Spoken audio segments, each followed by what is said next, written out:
La casa estaba tan silenciosa que el aire parecía pesar. Ese tipo de silencio que no pertenece a los hogares vivos, sino a los lugares donde algo se quebró para siempre. 3 días habían pasado desde el funeral de mi hijo Juan, y aún así sentía que seguía oyendo el eco de su risa en las paredes.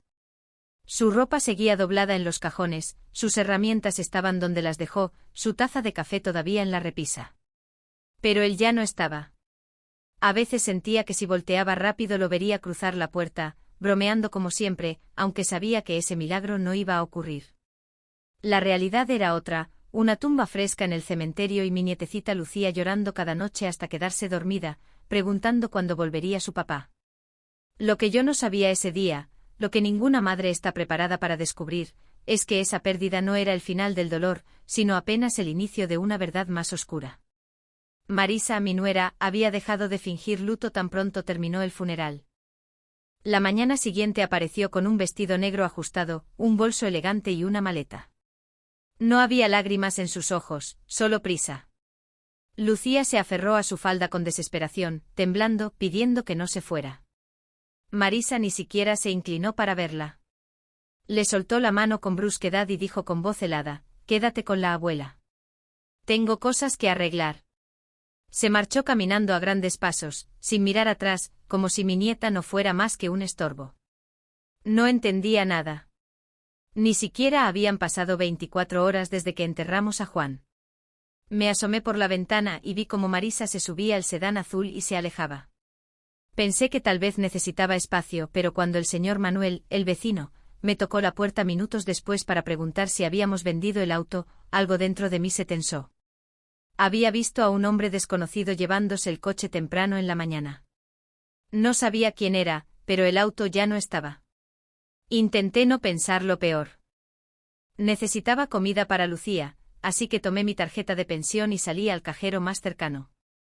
Inserté la tarjeta. Transacción fallida. Lo intenté otra vez. Nada. Confundida, entré a la ventanilla del banco. La cajera revisó los datos y de pronto frunció los labios con lástima. Me informó que la cuenta conjunta donde Juan y yo teníamos todos mis ahorros había sido prácticamente vaciada. Solo quedaban unos pesos miserables. La mano me tembló tanto que tuve que agarrarme del mostrador. La cajera me preguntó si quería sentarme. Yo apenas escuchaba. Marisa tenía acceso a esa cuenta. Y se la había llevado toda. Mientras regresaba a casa, cada paso parecía pesar 1 tonelada. La idea se hacía más clara, más fría, más imposible de negar. No solo se marchó. No solo abandonó a su hija. También vació nuestras cuentas y vendió su auto. ¿Qué clase de persona hacía algo así días después de la muerte de su esposo? Ya en casa, mientras Lucía dormía, traté de ordenar el estudio de Juan para sentirlo cerca. Al mover una libreta vieja, cayó un sobre blanco sin remitente. Pensé que sería algún recibo olvidado. Al abrirlo encontré una tarjeta bancaria con el logo de un banco que no conocía, acompañada de un poder notarial firmado y registrado legalmente, donde Juan me nombraba como única persona autorizada. Había también un papel pequeño con su letra apresurada: «Mamá, si lo necesitas, usa esto».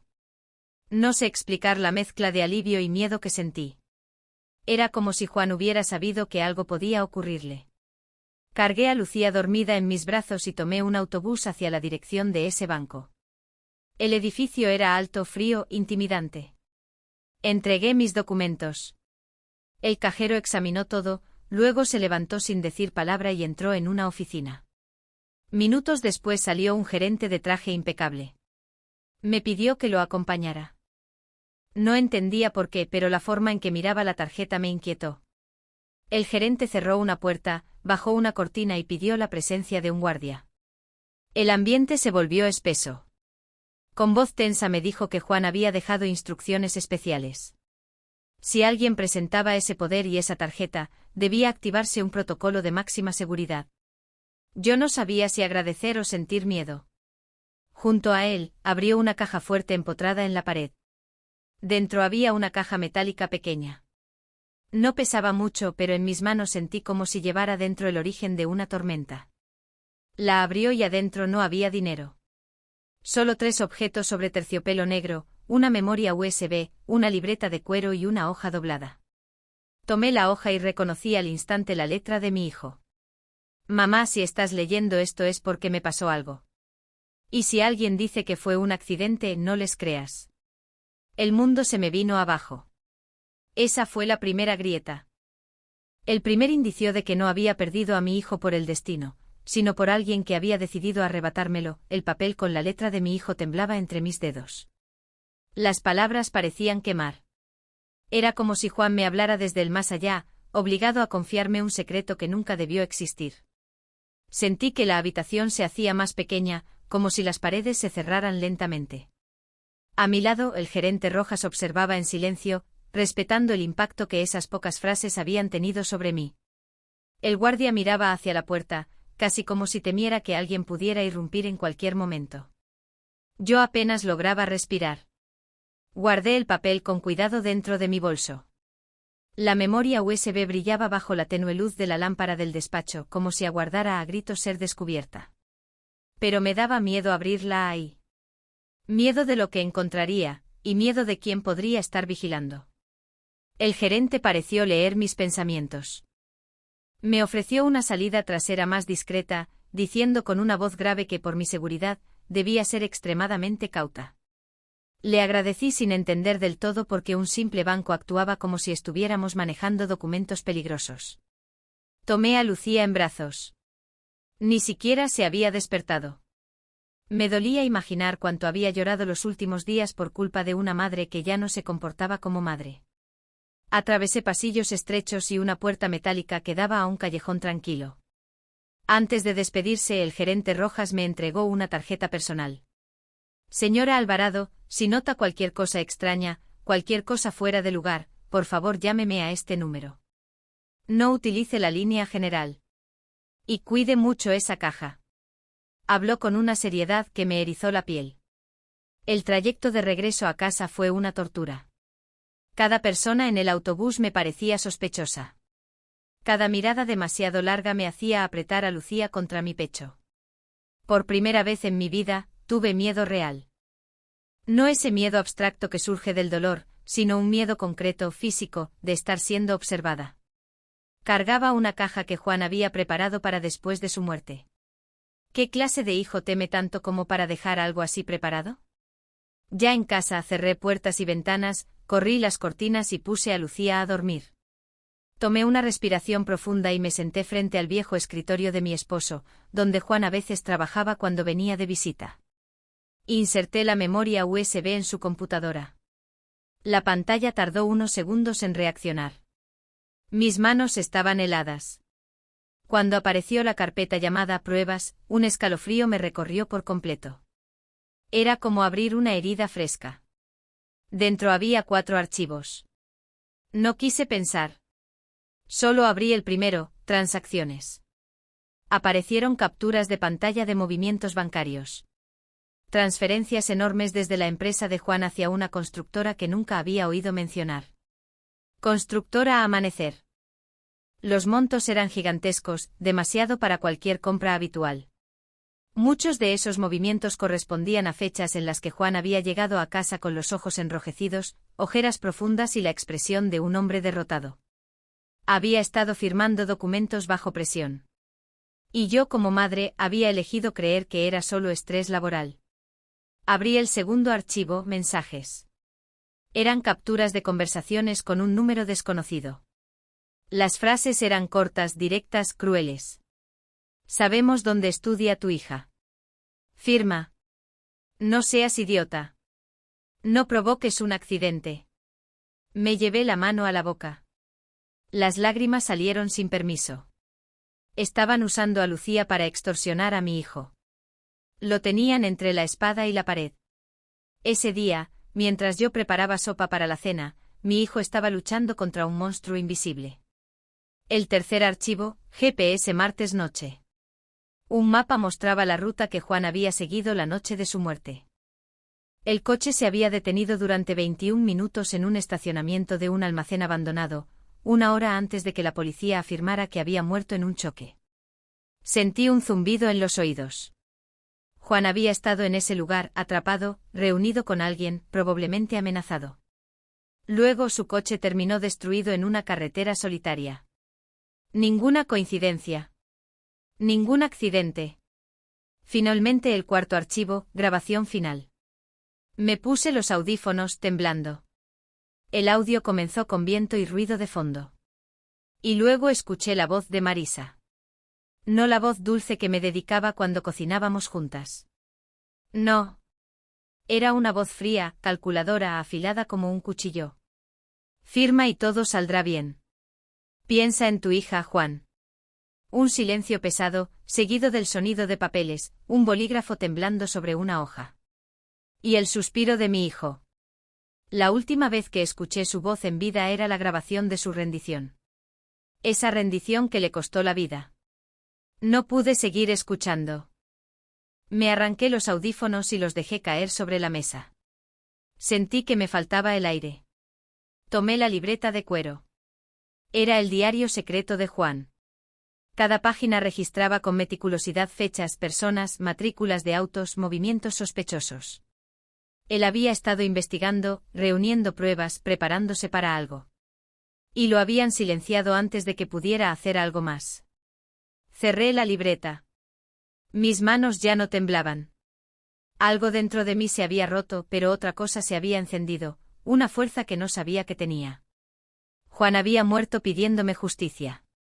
No podía ignorarlo. No podía dejar que su esfuerzo fuera en vano. No podía dejar que Lucía creciera sin saber la verdad. Me levanté, tomé un viejo USB vacío y copié toda la carpeta. Escondí la original en una caja de té entre las especias y guardé la copia en mi abrigo. Era el inicio. La primera chispa. Esa noche entendí que la verdad era más grande que el dolor. Y que no estaba sola en esta batalla.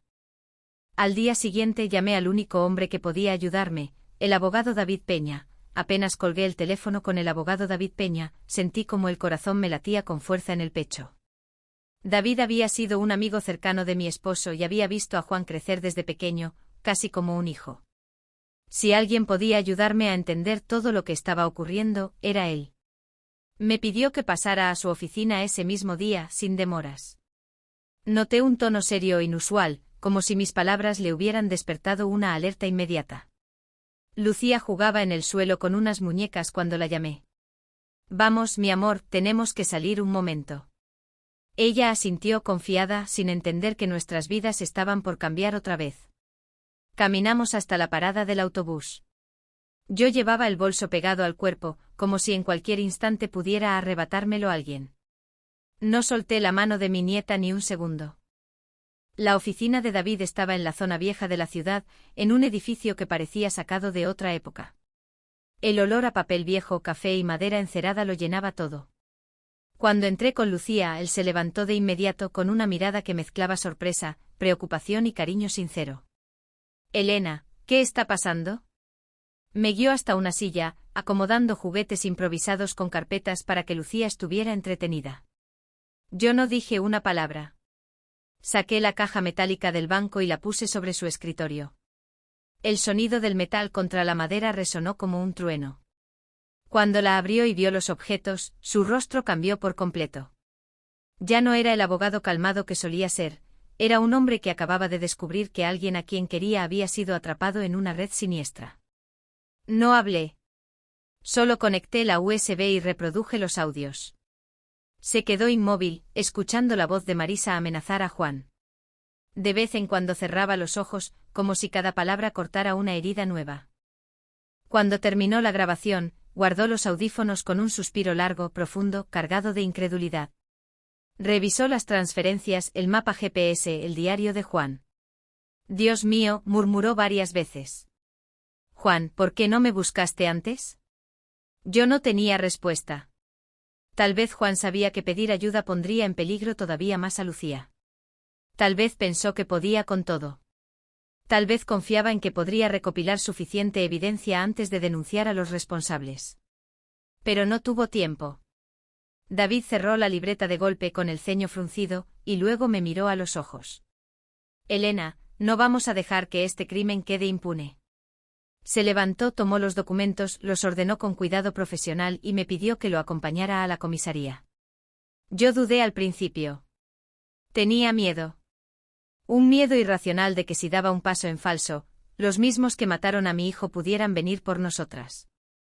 Pero él tomó mi mano con suavidad y me dijo, no estás sola. Lucía se aferró a mi abrigo mientras caminábamos hacia la comisaría. El edificio era ruidoso, lleno de gente, policías entrando y saliendo, teléfonos sonando, reportes acumulados. El caos de la ciudad comprimido en 4 paredes. Nos condujeron hasta una oficina pequeña donde nos recibió el inspector Mendoza, un hombre cansado con ojeras marcadas y expresión escéptica. Claramente pensaba que éramos una familia más, dolida, buscando culpables en donde no los había. Comenzó a hablar con voz profesional, casi automática, explicando que el accidente de Juan ya había sido dictaminado como consecuencia de alcohol y descuido al volante. Pero David lo interrumpió sin perder la cortesía. Inspector, antes de continuar, necesito que vea esto. Le entregó la USB. Mendoza parecía no tomarnos muy en serio, pero conectó el dispositivo. A medida que la pantalla se iba llenando de pruebas, su expresión cambió lentamente. Sus cejas se fruncieron, su mandíbula se tensó. Revisó el GPS, las fechas, los depósitos bancarios, y finalmente presionó play al archivo de audio. El silencio que siguió fue brutal. El inspector se quitó los auriculares con movimientos lentos, como si fueran más pesados de lo que parecían. Nos miró. Ya no con impaciencia, sino con una mezcla de culpa y alarma. Señora Alvarado, dijo finalmente con un tono solemne. Lo siento. Esto debió haberse investigado desde el principio. Se puso de pie, acomodó su silla, y añadió con firmeza, reabriré el caso de inmediato. Este ya no es un accidente. Esto es una posible conspiración. Sentí que las piernas me temblaban, así que me aferré al borde de la mesa. David me sostuvo del brazo discretamente. Mendoza llamó a 2 agentes más y comenzó a dictar órdenes rápidas. Revisar cámaras. Rastrear vehículos. Solicitar una orden judicial para una nueva autopsia. Investigar la empresa Amanecer. Era como ver una maquinaria oxidada ponerse en movimiento de golpe. Después de 1 hora de papeleo y declaraciones, el inspector nos entregó un formulario, solicitud de exhumación. Sentí que me atravesaba una daga. La sola idea de volver a abrir la tumba de Juan me desgarraba. Pero también sabía que era la única manera de descubrir la verdad. Tomé la pluma y firmé. No por valentía, sino por amor. Mientras salíamos, Lucía tomó mi mano y me preguntó con su vocecita dulce, Abu, ¿ya vamos a estar bien? La abracé. No tenía la respuesta. Pero sabía que por primera vez desde que Juan murió, algo se había puesto en marcha. Algo grande. Algo irreversible. Y que los responsables empezarían a sentir cómo la verdad se acercaba a ellos. La noche previa a la exhumación de Juan fue una de las más largas de mi vida. Lucía dormía profundamente abrazada a su peluche, ajena al mundo adulto que se derrumbaba a nuestro alrededor. Yo, en cambio, no podía cerrar los ojos. Me senté en la sala, con la lámpara encendida, observando la caja metálica del banco sobre la mesa. La miraba como si fuera un corazón palpitante, un organismo vivo que contenía no solo pruebas, sino la última parte de mi hijo. Cada documento que había dentro representaba una derrota silenciosa que Juan vivió en soledad. De pronto, alguien llamó a la puerta. Mi cuerpo entero se tensó. Miré la hora, pasada la medianoche. El temor me atravesó el pecho.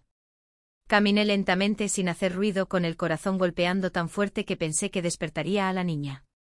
¿Quién es?, pregunté con voz temblorosa. Inspector Mendoza, respondió la voz al otro lado. Lo dejé entrar, aunque mi desconfianza era inevitable.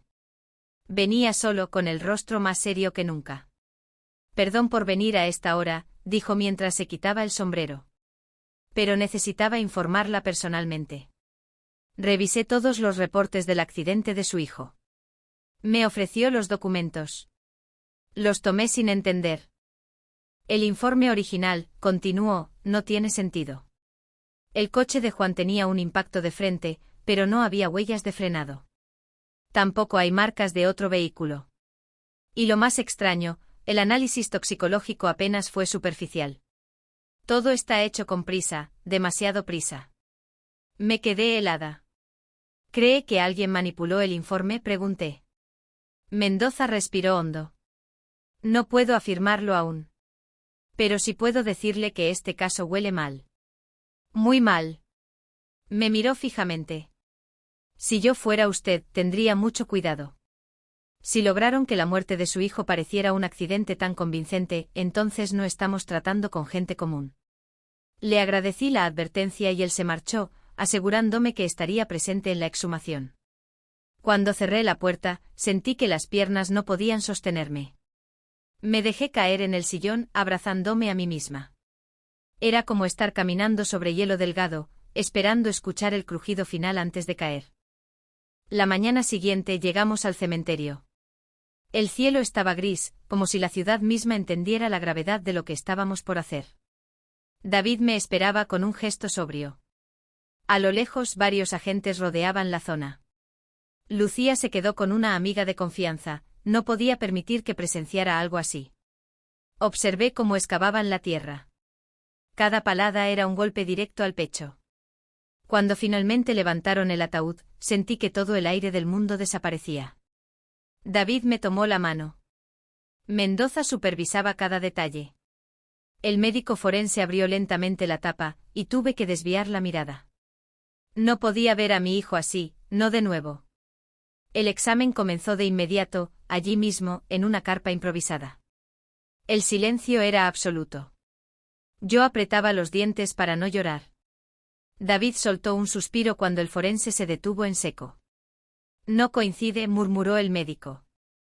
Mendoza se acercó. ¿Que no coincide?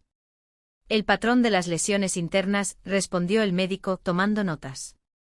Si hubiera muerto por el impacto del choque, debería haber daño severo en ciertas áreas. Pero estos órganos muestran una falla sistémica previa al impacto. Algo lo debilitó antes de morir. Sentí como la sangre me abandonaba el rostro. Me mareé. Me agarré del brazo de David para no caer. ¿Qué está diciendo?, preguntó Mendoza.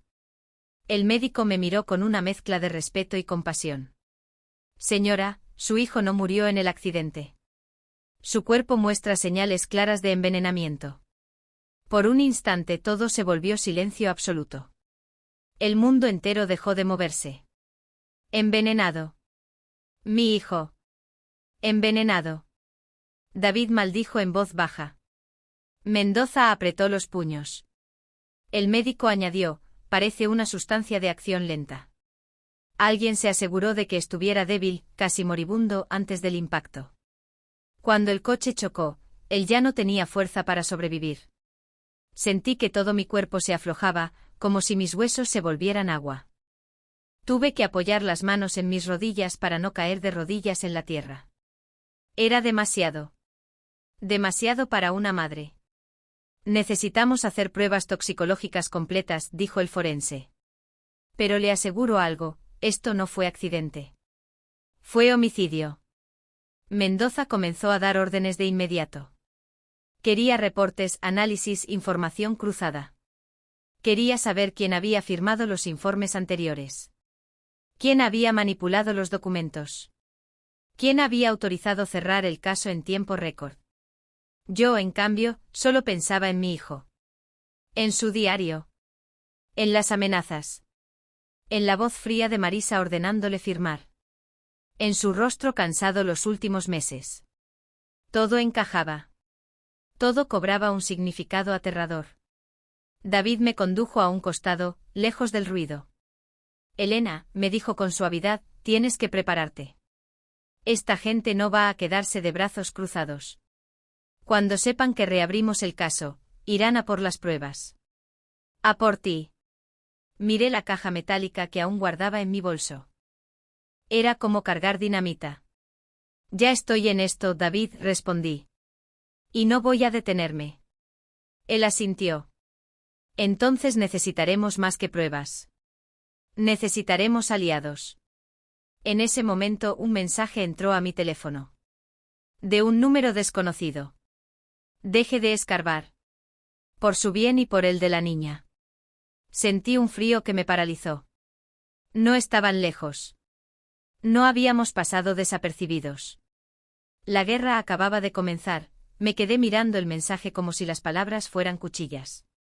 Deje de escarbar. El celular vibraba aún en mi mano, temblando igual que yo. Sentí como se me helaba la espalda, como si alguien estuviera parado justo detrás de mí observando cada uno de mis movimientos. David vio mi expresión y me arrebató el teléfono con rapidez. Leyó el mensaje, se tensó y de inmediato llamó al inspector Mendoza. Necesitamos protección inmediata para la señora Alvarado y su nieta, dijo sin rodeos. Esto ya sobrepasó cualquier límite. Su tono era directo, casi agresivo, muy distinto al abogado tranquilo que yo conocía. Era el tono de alguien que acababa de comprender que la amenaza no era hipotética, estaba aquí, respirándonos en la nuca. Mendoza llegó en menos de 20 minutos. Trajo a 2 agentes uniformados que se colocaron a los costados, vigilando la zona como si esperaran que alguien saltara desde detrás de una lápida. El cementerio, que ya era un lugar macabro de por sí, ahora parecía un tablero de guerra. El inspector examinó mi teléfono, anotó el número y dijo: «Esto no es una advertencia cualquiera. Esta gente sabe que estamos avanzando y están nerviosos». Levantó la mirada y añadió: «Y un criminal nervioso siempre es peligroso». Me pidió que por ese día durmiéramos en un hotel bajo vigilancia policial. Al principio me negué. No quería arrastrar a Lucía por la ciudad, menos aún ahora que todo se había vuelto tan incierto. Pero David insistió. «Elena, si no lo hacemos, estarás caminando completamente a ciegas. Ellos ya demostraron que saben quién eres y dónde estás». Me quebré un poco. No por mí, sino por la niña. Acepté. Horas después, ya en el hotel, Lucía dormía en la cama pequeña junto a mí. David se quedó afuera con los agentes, organizando todo con Mendoza. Yo revisaba la caja metálica una y otra vez, como si al observar sus contenidos pudiera encontrar un significado oculto que Juan no alcanzó a decirme. La libreta de cuero era la clave. Me quedé leyendo durante largos minutos, descubriendo detalles que antes había pasado por alto, nombres, fechas, placas de vehículos que aparecían con frecuencia frente a la oficina de Juan, llamadas a números desconocidos a horas absurdas, reuniones en estacionamientos lejanos que coincidían con las transferencias bancarias. Pero hubo algo que me heló el alma. Una página marcada con un recuadro rojo. Juan había escrito en letras grandes: «Marisa miente». No trabajaba en la notaría. Siguió haciendo visitas no registradas a la empresa Amanecer. Leí esa frase al menos 10 veces. Ella siempre nos contó que había trabajado como asistente administrativa en una notaría respetable. Incluso presumía su puesto, sus horarios, su jefa. Todo era falso. Quise sentir odio inmediato, pero lo que sentí fue traición. Una traición fría, calculada, de alguien que se infiltró en nuestra familia con un propósito. David volvió a la habitación cerca de la medianoche. Tenía ese gesto cansado que solo se ve en quienes han trabajado intensamente bajo presión. Se sentó frente a mí y tomó la libreta. «Hay algo más que tienes que saber», dijo. «La empresa Amanecer no es una constructora convencional. Tiene movimientos de dinero sospechosos, varios contratos fantasma y un historial legal bastante sucio». Me mostró una carpeta llena de impresiones. «Pero lo peor no es eso, Elena». Tragó saliva. «La empresa Amanecer pertenece a un hombre llamado Daniel Castro». Ese nombre lo conocía. Lo había visto en el diario de Juan. Era el mismo número que lo amenazaba. El mismo que lo extorsionaba. El mismo que lo había acorralado. Sentí un dolor punzante en el pecho. «¿Quién es exactamente?», pregunté. David apoyó los brazos sobre las piernas, como si necesitara fuerza adicional para decirlo. «Castro es un empresario con fachada legal, pero sus negocios han estado ligados a lavado de dinero, fraude internacional y varios casos de intimidación. Ha sido investigado antes, pero siempre sale limpio. Tiene contactos, poder, gente trabajando para él». Mi voz salió en un susurro. «¿Y Marisa?». «Daniel Castro aparece varias veces en registros de visitas, exactamente en la misma notaría donde supuestamente trabajaba tu nuera». Pasó las páginas de la carpeta, mostrando entradas y salidas de personas. «No solo eso. Tenemos evidencia de que Castro y Marisa estuvieron juntos en más de una ocasión en la empresa Amanecer y también en un departamento de lujo. Me temblaron las manos. Estás diciendo que mi nuera y ese hombre. Todo apunta a que Marisa no solo era parte de la extorsión, dijo David con dureza, sino que era una pieza central. Posiblemente la persona que introdujo a Juan en el fraude. Sentí que me faltaba el aire. Como si estuviera sumergida bajo agua helada. Todo encajaba, su repentina frialdad, sus ausencias, sus gastos inexplicables. Juan había descubierto cosas.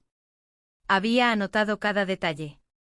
Y ella, había traicionado desde dentro de su propia casa. David continuó, aunque sabía que cada palabra era un golpe. Elena, tu hijo no murió solo por desafiar a Castro. Murió porque confiaba en la persona equivocada. Las lágrimas finalmente salieron. No podía contenerlas. Me cubrí el rostro mientras mi corazón dolía de una forma que nunca había sentido. Era como si me arrancaran la verdad a la fuerza. De repente alguien tocó la puerta del hotel con insistencia. 3 golpes secos. Luego silencio. David se levantó de inmediato. Quédate aquí, murmuró. Se acercó a la mirilla. De pronto su rostro se puso blanco. Elena, Elena, no abras. Mi corazón se detuvo un segundo.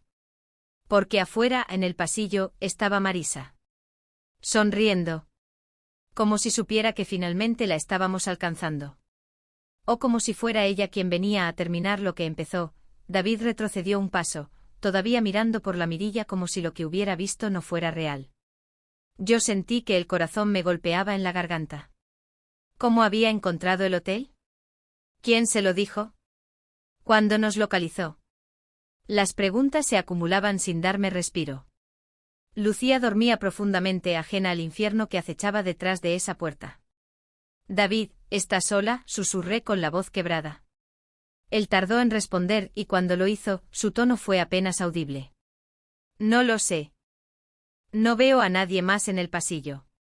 Pero no abras, Elena. No abras ni un milímetro. Me acerqué un paso temblando. A través de la puerta escuché un golpe suave. Luego, la voz de Marisa. Una voz dulcemente envenenada, esa que yo conocía bien. Elena, suegra, sé que estás ahí. Necesitamos hablar. El tono era tan falso que me erizó la piel. Ella nunca me había llamado, suegra, en un tono cariñoso. Era como si estuviera actuando para una audiencia invisible. Golpeó la puerta otra vez. Más fuerte. Elena, sé que hablaste con la policía. Sé que estuviste en la exhumación. Su voz se volvió más áspera, más peligrosa. Estás cometiendo un error que no podrás deshacer.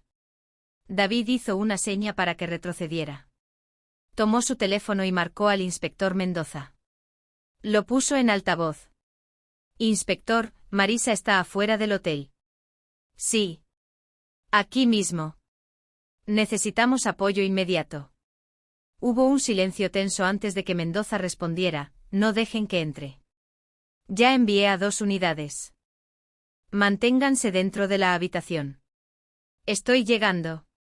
Mientras hablaba, escuchamos cómo Marisa comenzaba a caminar lentamente por el pasillo, sus tacones golpeando el suelo con un ritmo inquietante. Luego regresó y volvió a situarse frente a la puerta.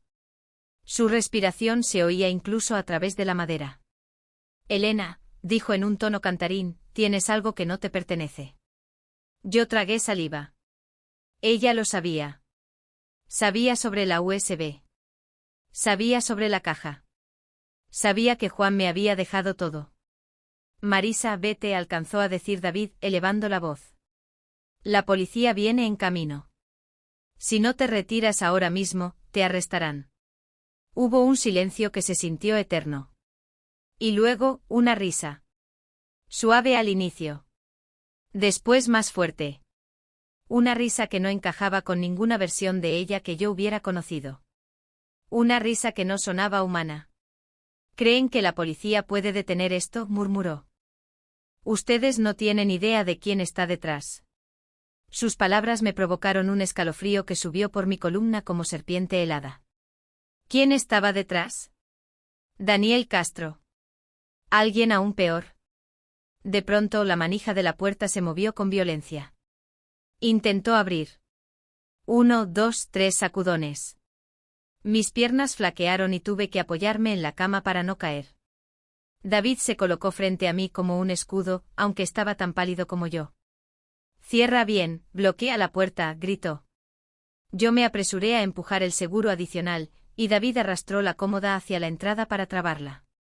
Marisa golpeó con ambas manos. Los golpes reverberaban como martillazos. Lucía se movió en la cama pero no despertó. Gracias a Dios. Luego cesaron los golpes de repente. Silencio. Demasiado silencio. Me acerqué apenas unos centímetros conteniendo el aire. A través de la puerta escuché su voz bajita, apenas un susurro, como si estuviera inclinada contra ella. Juan no era fuerte, Elena. Era débil. Tenía miedo. Por eso lo hicimos firmar. Por eso no sobrevivió. Mi corazón se apretó como si alguien lo exprima.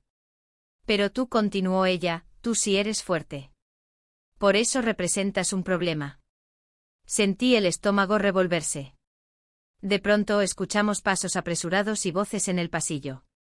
Gritos de policía, y deténgase. Luego una carrera frenética. Un golpe seco. Algo o alguien chocando contra una pared. David abrió la mirilla justo en el momento en que dos agentes forcejeaban con Marisa, que pataleaba y gritaba como una persona fuera de sí. Su rostro estaba desfigurado por la rabia, su cabello revuelto, sus ojos fijos en la puerta de nuestra habitación con una furia tan intensa que me dejó helada. Déjala salir, dejen que hable conmigo, rugía como una bestia enjaulada. La esposaron contra el suelo. Ella seguía gritando. Elena, tú no sabes nada, no sabes con quién te metiste. La arrastraron por el pasillo mientras pataleaba. Y justo antes de girar la esquina, se quedó completamente quieta. Giró la cabeza hacia la cámara del pasillo del hotel, como si supiera dónde estaba. Sonrió. Una sonrisa lenta, macabra. Y sus labios pronunciaron algo sin sonido. Pero yo entendí perfectamente. No ha terminado.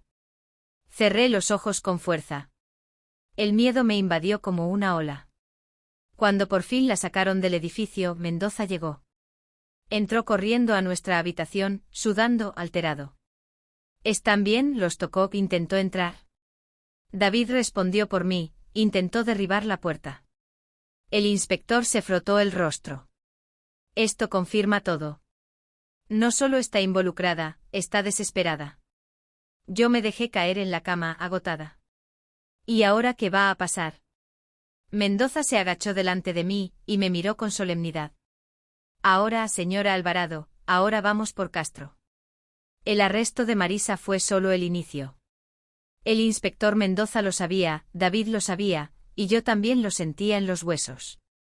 Ella era una pieza importante, sí, pero solo una pieza dentro de algo mucho más grande y oscuro. Si Marisa era la mano ejecutora, entonces Daniel Castro era la mente que movía los hilos con la precisión de un verdugo. Y si queríamos justicia para Juan, teníamos que enfrentarlo. Los días siguientes fueron un torbellino. Marisa, ya bajo custodia, se negó a declarar. No dijo una sola palabra, excepto para exigir un abogado pagado por alguien cuyos nombres nunca pronunció. Sin embargo, el inspector logró conseguir una orden de cateo para el departamento donde ella había estado viviendo las últimas semanas. Allí encontraron documentos falsificados, transferencias, teléfonos desechables y un cuaderno con nombres y fechas que coincidían con datos del diario de Juan. Era suficiente para relacionarla directamente con la extorsión. Pero Castro, él era otra historia. Sabía bien cómo cubrir sus huellas. Nada estaba a su nombre directamente. Sus negocios estaban protegidos por una cadena interminable de empresas fantasma. Sus socios tenían demasiado miedo como para hablar. Y las víctimas ya no estaban vivas para testificar. Una mañana, mientras estaba con Lucía en la cocina del hotel, preparándole un chocolate caliente para tranquilizarla, recibí una llamada de David. Elena, encontramos algo, dijo con la voz tensa. Tienes que venir a la comisaría. El camino hasta allá fue pesado. Sentía como si mis pasos me arrastraran hacia un pozo profundo del que no habría retorno. Cuando llegué, David y Mendoza me esperaban en la sala de juntas, con una mesa llena de documentos. Elena, comenzó Mendoza, hemos revisado el registro de GPS del auto de Juan nuevamente, cruzándolo con cámaras de seguridad de la ciudad. Y encontramos esto. Reprodujo un vídeo. Una cámara de tráfico registró el estacionamiento abandonado donde Juan estuvo esa última noche. Y allí, en la grabación, se veía claramente otro vehículo estacionar. Un hombre alto corpulento bajaba del auto y caminaba hacia Juan. No se veía su rostro, pero sí su postura.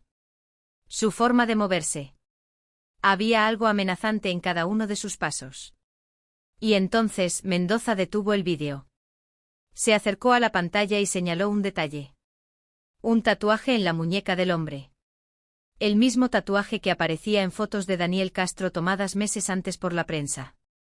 Me invadió una mezcla de rabia y miedo. Ese hombre había mirado a mi hijo a los ojos en su última noche.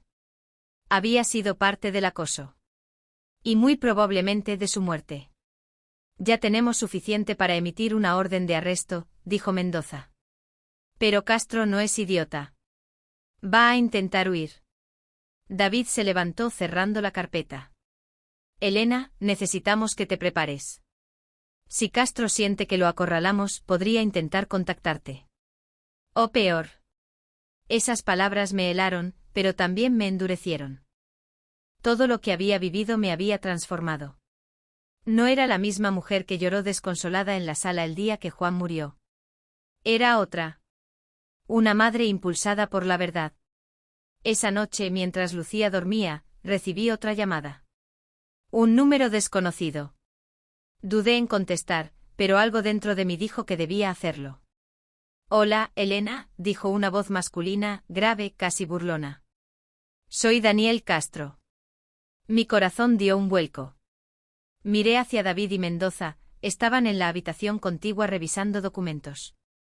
Levanté discretamente la mano, pidiéndole silencio.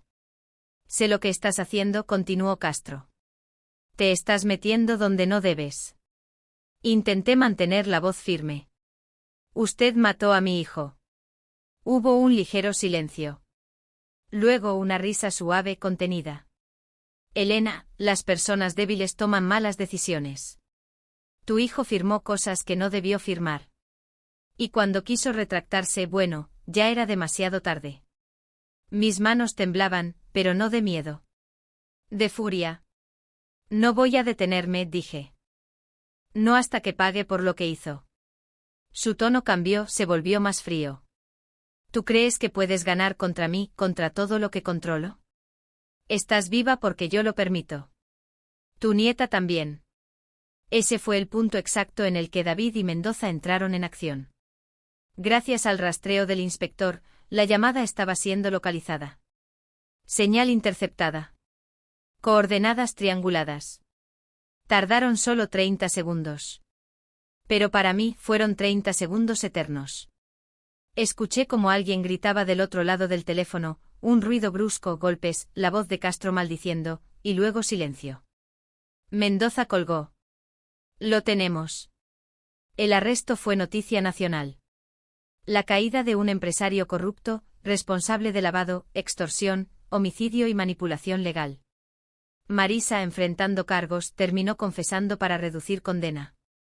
Sus palabras confirmaron todo. Había seducido a Juan deliberadamente, lo había vigilado, lo había manipulado emocional y financieramente, todo bajo órdenes de Castro. Y cuando él quiso salirse del juego, lo mataron. El juicio duró meses. Castro recibió una condena que jamás le permitiría salir. Marisa también. Otros implicados fueron capturados. Yo asistí a cada audiencia, sosteniendo la mano de Lucía, quien poco a poco entendió que la verdad había salido a la luz. El día que dictaron la sentencia final, respiré hondo por primera vez en mucho tiempo. No fue alivio. No fue felicidad. Fue justicia. Esa justicia que Juan merecía. Salimos del tribunal. Lucía levantó su rostro hacia mí. Abu, ¿ya estamos seguras? La abracé con fuerza. Sí, mi amor. Ahora sí. El viento sopló suave como si una presencia invisible nos envolviera. Y en ese instante sentí algo. No una voz. No un sonido. Solo una certeza: Juan, de algún modo, estaba en paz. Y yo también.